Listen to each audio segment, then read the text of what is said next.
কিছুদিন ধরেই ওয়েদারটা একটু মেঘলা মেঘলা, যদিও আমার এরকম ওয়েদার খুব পছন্দ, বাট এখন মনে হচ্ছে এবার একটু রোদের প্রয়োজন।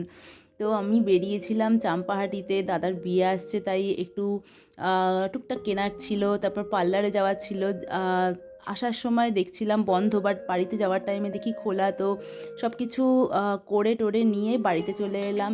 জানের জন্য কিনেছিলাম এই জুতোটা, দরকার ছিল, মনে হলো কেনা দরকার, খুব সুন্দরও দেখতে। আর এই জামাটা কিনেছিলাম, আর এত ঠান্ডা পড়েছে তাই আমি ভাবলাম একটা এরকম জামা কিনে নিই। আর বাবাও গেছিলো, বাবাকে বলেছিলাম আমাদের মিষ্টির দোকানটা থেকে, আমাদের বলতে আমাদের চাম্পাটিতে যে মিষ্টির দোকানটা আছে ঘোষের, এত ভালো রসগোল্লাটা বানায় না নলেন গুড়ের, আমার দারুণ লাগে, প্রচণ্ড সফট হয়।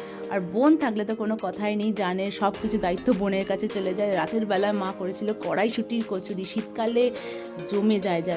আর এবারে শীতে ফার্স্ট টাইম কড়াইশুঁটির কচুরি খেলাম, দারুণ লাগলো।